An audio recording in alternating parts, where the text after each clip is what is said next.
This episode of Topcast is brought to you by UCF Online.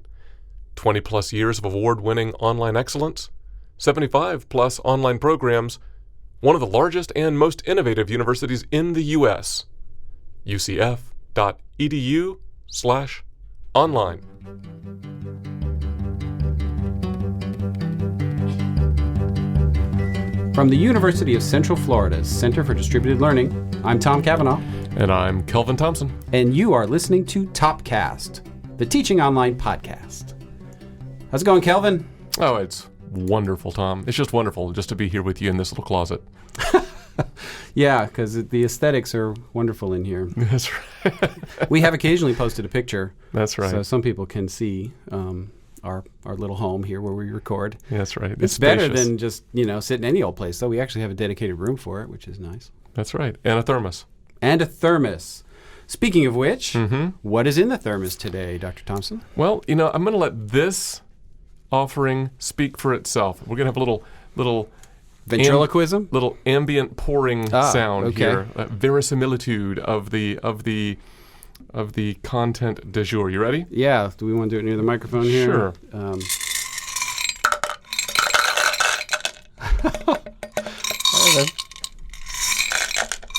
Okay.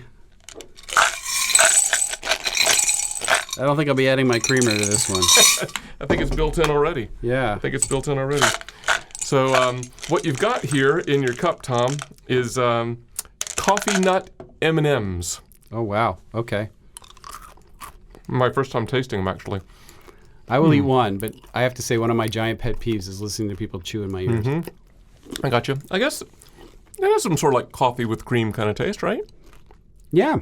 I mean, when you kind of get past the... Actually, I kind of like that. That's not bad. This is new to me. I'm a big M&M fan. So oh, is that right? I almost can't go wrong. It was our buddy John Pizzo brought these in the other day. He said, see if you can put these together in a Topcast episode. Don't challenge us, Pizzo. That's right. So here's the thing.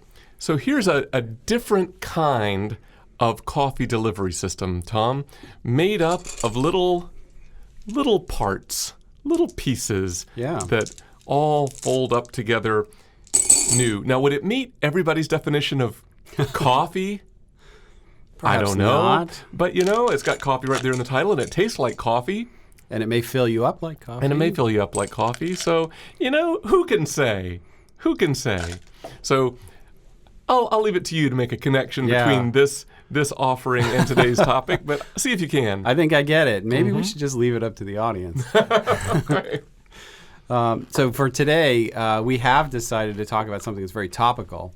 And who knows, maybe by the time you listen to this, depending upon when you listen to it, there may be more to know about this topic. But at this point, it's sort of in the middle of the story. Yeah, we don't usually, we try to be a little more evergreen and big picture, and we might zoom in a little bit, but stay broad. This is for us, this is very time-based. It is. So for those of you in the distance learning world, it's been hard to miss the news surrounding the Department of Education's Office of Inspector General's findings on Western Governors University. And, basically they found them not in compliance with certain regulations. And I can even sort of read the findings that you have so generously excerpted for me. So the DOE's Office of Inspector General found, we concluded that Western Governors University did not comply with the institutional eligibility requirements that limits the percentage of regular students who may enroll in correspondence courses. Therefore, and this is the big news, the department should require the school to return the $712 million in Title IV funds it received from July 1, 2014 through June 30th, 2016, and any additional funds it received after June 30, 2016. So anytime a university president sees a note from the government that, by the way, you owe us back $712.6 million. Goodness gracious. Somebody might say, what? Yeah, at least that. Yeah, so the foundation Now, I think we can caveat all of this by saying you and I are not experts in it. No. There are others who've done some analyses. We will link to all of those. Absolutely. WCET and Russ Poulin, and we'll talk about Van Davis from Blackboard, have done a really good job. Yes. Phil Hill has done a good job of analyzing. So go to those locations to find more information. We're going to sort of just skim along the surface. This may be the jumbo version of show notes for this episode. Yeah, exactly. Because there's an awful lot to try to understand. Yep. And if you're like me, you have people on campus. I had a dean ask me the other day, what's up with Western governors and what kind of exposure do we have? And I had to kind of run through the whole thing with him at a high level. So at a high level, what the Department of Education found was that, at least their opinion, is that Western governors did not have the kind of substantive interaction between students and faculty that it expects, and as a result, they classified it as correspondence school. And as a correspondence school, it's not eligible, at least for those courses where they couldn't determine what they called substantive interaction. Right. It was like 60-some courses, if I recall, of the, I think it was like 200 that they looked at. If it's a correspondence school, it's not eligible for Title IV financial aid, and that's why they have to give back the $712.6 million. Or at least the Office of Inspector General is recommending that they do so anyway. Right. And that's a key point. It is a recommendation. It is not an order or a fine. So it's actually up to the Secretary of Education to ultimately decide. And who knows? We're in a new federal administration right now that has different views of regulations than the previous administration did. And nobody knows how this is going to turn out. Western governors they're on it. And my understanding is that they have their lobbyists in Washington. The school, if you don't know the history of Western governors, was founded by 19 governors in the West. Hence the name? Yeah. It is pretty descriptive. It's not like some sort of fly-by-night diploma mill. So there is some juice coming from 19 governors in 19 different states that disagree, let's say, somewhat vehemently with this finding. And I have my opinions, and I'm sure you do too. Yeah, I guess cutting to the chase with at least where we are today as we're recording, I mean, we can touch on some of the specifics, but it seems like within our field, the end result of the zeitgeist of kind of the reaction in online education is that the Department of Education should respond quickly and forcefully and reject that recommendation in order for things to move forward without potentially destructive consequences in higher education. Would you say that that's what you're seeing as the overriding message? Well, I think that you and I probably suffer from a little selection bias when we're talking to people because we're all in it, and I'll show my cards. I think it's ridiculous what the Tell me what you really think. Yeah, what the Department of Education has done. I've long admired Western governors' model. Yeah. I think it's an interesting, innovative model, and I will give anybody credit who tries something new and actually has good results. Yeah. Now, I know that their graduation rate is probably less than they want it to be, but a lot of that has to do with the kinds of students that they're serving and the part-time nature of those students. But I know when you look at, like, for example, nursing certification tests, they do as well as anybody else, if not better than some places. So it's really hard to say they're not doing a good job at this, and they're not instructing their students. And I think that's an interesting point, too, that adds, I think, to the ridiculousness of this, that the report that came from the Department of Education said, quote, "We did not assess whether the school's model was improving educational quality or expanding access to higher education." Yep. I think that's a very important point. Full stop. Phil Hill brought that out in his analysis, and I thought that was very well observed. That this is a quote. Yeah. It's like, are you kidding? If you're not looking at the outcomes, right. What are we even talking about? So they went, what did he call it? you have it here. A hyper-literal translation of ambiguous regulations leading to 3 findings, which he breaks down, summarizes. But yeah, hyper-literal Amen. Testify, translation. brother. That is absolutely true. I think it's crazy. It's a hyper-literal translation of these legacy regulations. Yeah. And the way they define this substantive interaction, it has to be faculty initiated. Yes. So if a student sends, an email to a faculty member and asks a question, that doesn't count. Yes. And I got to tell you, that makes me a little nervous, because if we had to count every interaction between a faculty member and a student, and we couldn't count one that was a student contacting a faculty member, who knows how all of us would do under that kind of a strict review. It's a very good point. I think it was WCUT's New Frontiers blog. They've had a 3-part analysis, I think mostly written by Russ Poulin, although I think, like you said, Van Davis contributed as well. In the first one of those, Russ comments that yes, initiated by the faculty person and on a schedule set by the faculty person. Right. And so I know that even here in the state of Florida, we've had meetings before with our colleagues around the state, and we've heard from some of our sister and cousin institutions in the state of Florida that there are places that specify exactly, you must, faculty, you must, which must and faculty, I really try not to use in the same sentence.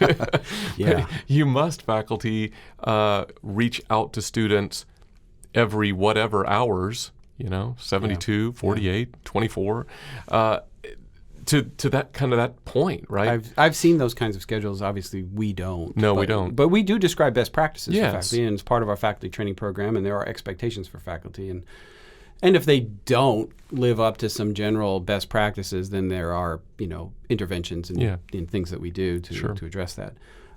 So I'm being a little facetious. I'm not really worried. But I think it's a pretty harsh standard when you look at how Western Governors has designed their model, where they've disaggregated the faculty role into a couple of other roles, where there's these like mentors and a coach and an assessor. And then the Department of Education comes in and says, that one and that one, they don't count. Right. So the rest of these is all we're going to look at. And I don't want to speak for Western Governors. Right. But my understanding of their argument is you can't not look at all of that, because all of that is what is traditionally a faculty role, and it is having substantive interaction back and forth. And by the way, our creditor has said you guys are good, and now all of a sudden you're coming in and saying no. We're getting 2 different stories here. And not only have they said they're good, they said they're good for years and years and years. Of course, which an accrediting body does look at the quality. Evidence of access and learning, and stuff like that. Yeah, minor details. That's right. Yeah, and doesn't focus quite so much on maybe prohibitive definitions and ambiguous regulations and so forth. Also, thought it was interesting this the fact that within the last few years, there was apparently another audit, another institution, and nobody seems to know exactly how that all turned out. But it's interesting that this was not the first institutional audit like this. No, as I understand now from doing a little more research on this case with WGU, St. Mary's of the Woods in Indiana had an audit and had a similar sort of finding and was recommended to repay millions. 42 million, something like that. But nobody knows if they did, or if they did, how much of that they did. But the general feeling, without any evidence, is that they didn't pay that. Yes, that seems to be the case. That seems to be the vibe, or what people can find. Yeah. I don't know how you find lack of something, but maybe that's a challenge. But I guess it was all somewhat private. Yeah. So if that's any sort of model, and maybe it's not, because that was under a previous presidential executive administration. That's true. Maybe nothing happens with the WGU. Maybe. Maybe it just sits there as a recommendation that nobody ever acts on, or maybe it goes to the secretary who says no. Or maybe they make them pay back $712 million. Okay, so can we be dystopian for a moment? Sure. So in the EduVentures analysis from in October, they use this metaphor of strong winds with a chilling effect, potentially, So what about the chilling effect? What if the department said, okay, either exactly what the recommendation or some facsimile thereof, you got to do stuff. And it maybe it leads to, I don't know, reorganization of the university or... Well, let's not even go that dystopian. Let's it's going to be crazy. Pull me back from the brink, Tom. Because I think if that happens, it's really clear what the rest of us do. Yeah, right? Run, hide. Well, we just don't do that. No, we don't do right. that model, and we'd be very conservative in our approach, Yes. potentially. But let's just say that thing sits out there as a recommendation that never gets acted upon. Ooh, that's a good one, too. Well, I think that, and they don't say the Department of Education doesn't issue any sort of clarifying Dear Colleague letter or anything like that. I have to say, I would not in good conscience recommend any sort of a disaggregated faculty model for CBE here. Right. And I might tread very carefully in CBE in general, not knowing that at any given day this ruling could come down. So without clarity, I think we might just put a lot of that stuff on ice until we know. Yeah, so there's your chill. Yeah. And that's, I would say, from where I sit, that's a fairly balanced response to that kind of a hypothetical scenario. More fearful or more conservative kind of folks might take a giant step backwards from all manner of online technology-mediated blended kind of stuff. $712.6 million gets your attention. It does. It's not like I have that in my pocket. I mean, we and our listeners, I think, for the most part, have a more nuanced read of technology-mediated higher education, but not everybody does. And not every institution, not every president and provost has that nuanced a read. And so, might have to fork over dollars, step back from that. Well, nobody can risk that kind of financial exposure knowingly. No. So, as a public institution, we have to be good stewards of... That's right. And even as a private institution, which Western Governors is. Yeah. Again, I'll show my cards. I personally don't think they've done anything wrong. And my hope and expectation is this all gets resolved pretty quickly, and we can all go back to trying to innovate and teach students in the most effective manner. Right. But who knows? Yeah, and so just to note again, what we're talking about here, hypothetical, right? Because we don't know at this point. Maybe our listeners are more in the know than we are, and so this is a little if time Russ is capsule. Listening, he knows. That's right. But we'll see. But Russ, I think, in his Part 2 analysis, the WCET New Frontiers blog, offered some sage advice. What should we all do in our institutions? And the big picture advice is in the title of the posting, which is react, but don't overreact. Yeah. And I thought he had some good breakout points of, unlike the Office of Inspector General's recommendations, he says, well, we should all at our institutions keep the focus on improving learning. At the end of the day, that's our business. Yep. And that's a good word, I think. That's why we're here. That's right. Yeah. Because if we go reacting crazily in a way that we don't do our best to help students learn, and I think that's why we're in this business of online education, right? We believe that there's evidence to support this, that there are practices in our technology-mediated space that have good things to accomplish for students in terms of their learning and access and other things. I liked Russ's immediate reaction when this first broke. He put out a tweet. And he had some commentary on it, but basically all I remember was he said, "This is insane." That's right. Which was awesome. I was like, amen, brother. Yeah. Well, in the last one that actually, as we're recording this, just came out a couple days ago, Van Davis talks about a history of regular and substantive interaction between faculty and students. Right.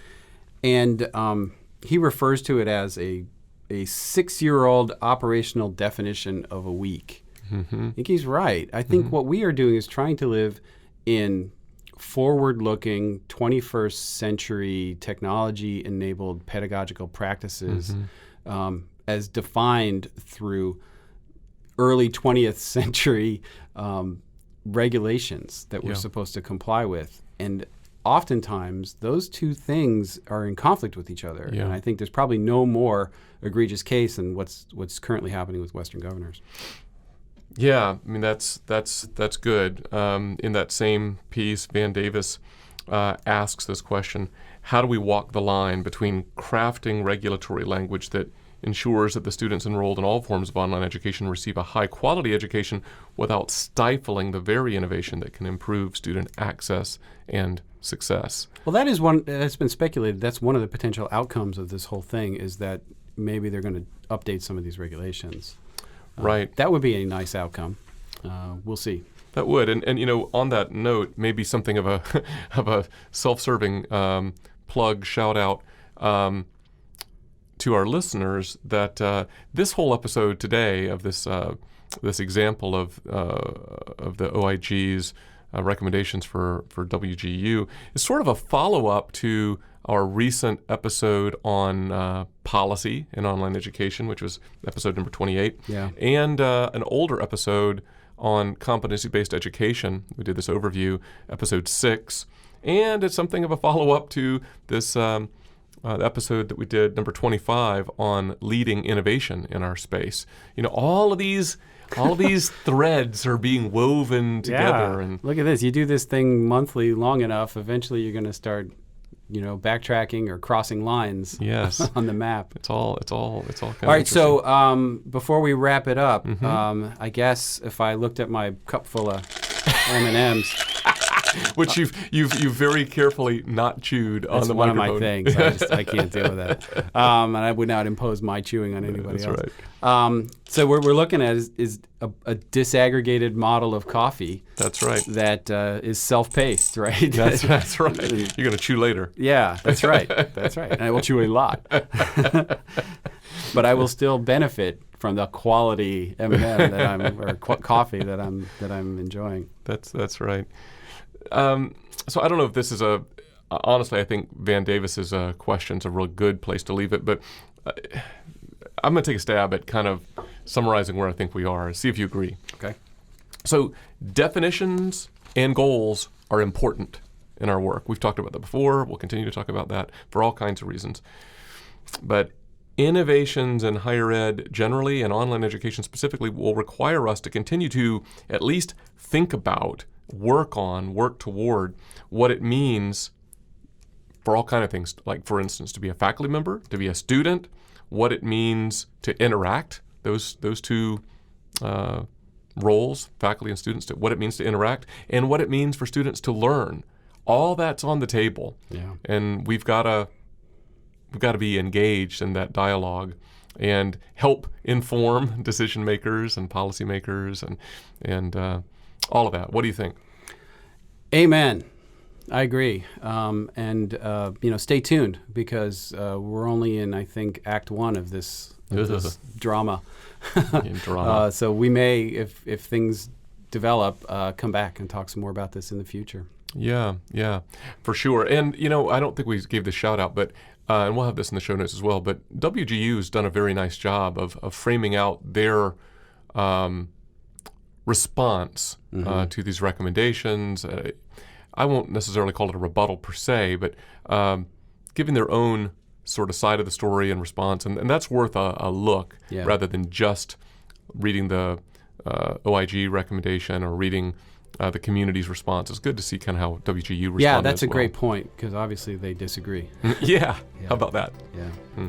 Well, cool. I think that's maybe a good place to kind of wrap it up. So until next time, for Topcast, I'm Tom. I'm Kelvin. See ya.